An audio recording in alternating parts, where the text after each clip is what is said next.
Frères et sœurs, amis dans le Seigneur, nous commençons une série de réflexions. Nous te font camper parce que nous avons une disponibilité de temps. Nous recommencer, nous continuer, fois ça, nous pensons nous parler net. La dernière fois, nous te montrons que le Dieu souverain, il fait tout à merveille. Le Dieu souverain fait tout à merveille. C'est ça, nous te joignons dans le livre de Luc, le chapitre 1er, les versets 1 à 17. Mes frères et sœurs, en lisant ce livre, nous pouvons dire maintenant que le Dieu souverain étend sa grâce à ses enfants. Nous allons continuer notre série de réflexions. Le Dieu souverain étend sa grâce à ses enfants. Pour cela, mes frères et sœurs, il faut comprendre d'abord que le Dieu bon et souverain fait toutes choses à merveille et en son temps. Il faut comprendre que le Dieu bon et souverain fait toutes choses à merveille et en son temps. Deuxièmement, il faut comprendre aussi que questionner Dieu sur ses plans est une perte de temps. Questionner Dieu sur ses plans est une perte de temps. Et enfin, nous devons désirer la grâce de Dieu pour couvrir notre petitesse. Désirer la grâce de Dieu pour couvrir notre petitesse. Mes frères et sœurs, Luc, chapitre 1, les versets 18 à 25. Luc, chapitre 1, les versets 18 à 25. À l'annonce de l'ange, mes frères et sœurs, Zacharie a voulu avoir quelques petites précisions. Il est allé au-delà du simple désir de demander des explications et de croire comme un enfant pour arriver jusqu'au faire quelque chose qui, aux yeux de l'ange, apparaît comme un faux pas pour un homme de Dieu de la taille de Zacharie. Quel faux pas dans votre relation avec Dieu vous avez fait? Quel faux pas avez-vous fait dans votre relation avec Dieu? Est-ce un manque de foi par rapport à une promesse? Est-ce un manque de foi par rapport à une promesse? Y a-t-il longtemps? Mais mieux encore, prenez le temps pour écouter Dieu. Prenez le temps pour écouter Dieu. Croyez, mes frères et sœurs, croyez qu'il vous parle encore. Croyez-vous qu'il vous parle encore aujourd'hui en utilisant des formes variées? Face à toutes ces questions, nous allons les pénétrer les unes après les autres. Et pour commencer, nous disons que en ruminant le texte, Luc 1, 18 à 25, la réponse de Zacharie à l'ange est teintée de manque de foi. Ça, on n'a pas à sortir de là. La réponse de Zacharie à l'ange est teintée de manque de foi. Premièrement, il demande un signe. C'est déjà une erreur.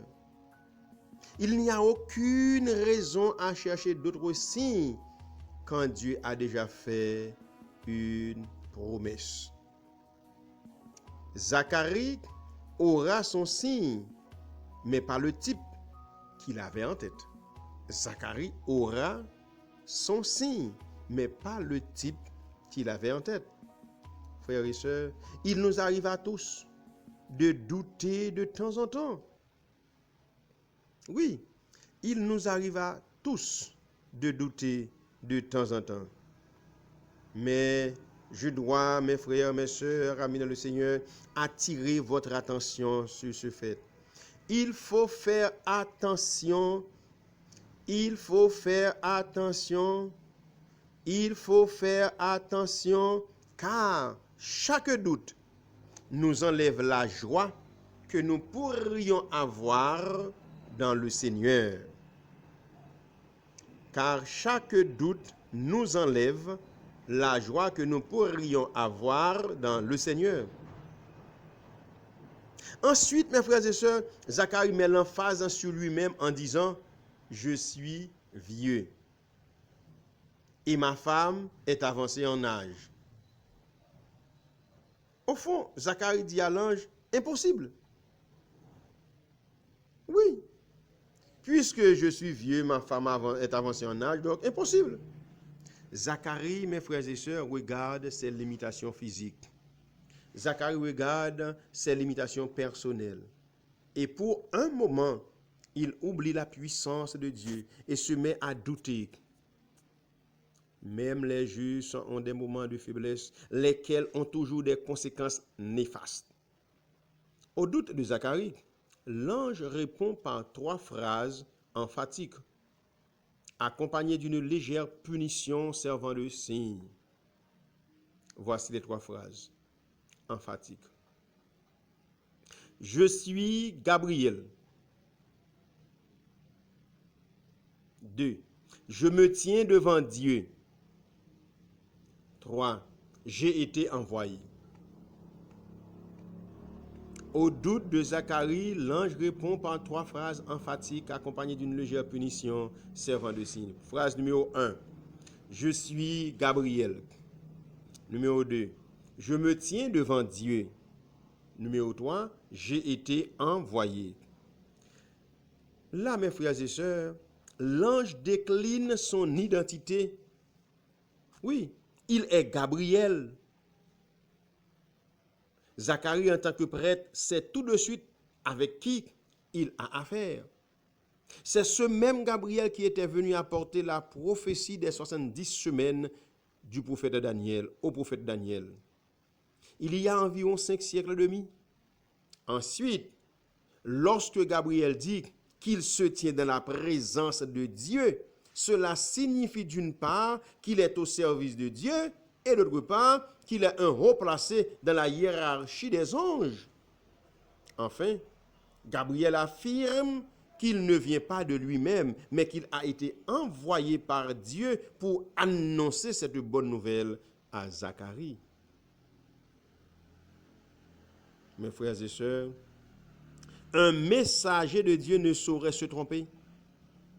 Ah oui, hélas, le signe tant demandé sera accordé. Zacharie sera muet pendant tout le temps de la grossesse d'Élisabeth jusqu'à la naissance de Jean pour n'avoir pas cru en les paroles de Gabriel. Mes frères et sœurs dans le Seigneur, toute cette conversation avec Gabriel a eu lieu dans le temple, à l'endroit appelé lieu saint, tandis que le peuple attendait impatiemment au dehors la sortie de Zacharie. Pourtant, il suffit de très peu de temps pour offrir le parfum sur l'autel. De là, l'inquiétude du peuple. Quand Zacharie tardait à sortir du lieu saint, a-t-il eu une vision ou encore est-il mort? Pour rajouter le comble à la suspicion du peuple, Zacharie sort, mais incapable de prononcer la bénédiction d'usage, car il était déjà muet. Ne pouvant pas parler, il a communiqué en faisant des signes. Le peuple a tout de suite, mes frères et sœurs, compris que quelque chose de particulier s'était passé ce jour-là dans le temple. En effet, mes frères et sœurs, amis dans le Seigneur, cette chose était l'annonce de la naissance de Jean, surnommé le Baptiste. Zacharie a terminé la semaine de son service dans le temple, puis il est rentré chez lui. Quelque temps après, sa femme Élisabeth devient enceinte, comme avait annoncé Gabriel. Elle se cacha pendant 5 mois, bien que la raison n'est pas claire. Peut-être qu'elle a attendu seulement jusqu'au moment où la grossesse serait évidente pour tout le monde pour se montrer. Mais tournons nos regards sur la condition du couple, surtout de la situation d'Élisabeth. Une femme stérile en Israël était méprisée par la société et même humiliée. La stérilité à cette époque était considérée comme une sorte de malédiction de Dieu. Avoir des enfants est important économiquement, socialement et spirituellement. Frères et sœurs, amis dans le Seigneur, Élisabeth explique sa grossesse comme une grâce spéciale de Dieu. La grâce, nous le savons bien, se définit comme étant une faveur imméritée. On voit en Élisabeth une sainte femme qui présente sa prière à Dieu et qui se réjouit quand cette prière est exaucée. À aucun moment de la durée, mes frères et sœurs, Élisabeth n'a manifesté l'attitude que Dieu lui doit quelque chose à cause de sa fidélité. Je tiens à attirer votre attention. Dieu ne doit rien à personne. Élisabeth n'a pas non plus affiché une attitude de victime. Cette attitude où les gens se plaignent toujours de leur état et n'ont aucune joie réelle dans leur vie. Élisabeth a servi le Seigneur fidèlement et joyeusement malgré la honte de ne pas avoir un enfant. Frères et sœurs, amis dans le Seigneur, vous qui nous écoutez, sommes-nous prêts à vivre dans la joie et la fidélité au Seigneur s'il nous arrive de ne pas avoir un enfant? Sommes-nous prêts à vivre dans la joie et la fidélité au Seigneur s'il nous arrive de ne pas avoir un emploi? Sommes-nous prêts à vivre dans la joie et la fidélité au Seigneur s'il nous arrive de ne pas avoir de la santé? Sommes-nous prêts à vivre dans la joie et la fidélité au Seigneur s'il nous arrive de ne pas avoir de l'argent? J'en passe. Frères et sœurs, une autre question est tout à fait possible. Serons-nous fidèles au Seigneur s'il nous arrive justement d'avoir de la santé et beaucoup d'argent? Je reprends la question. Serons-nous fidèles au Seigneur s'il nous arrive justement d'avoir de l'argent, beaucoup d'argent et de la santé?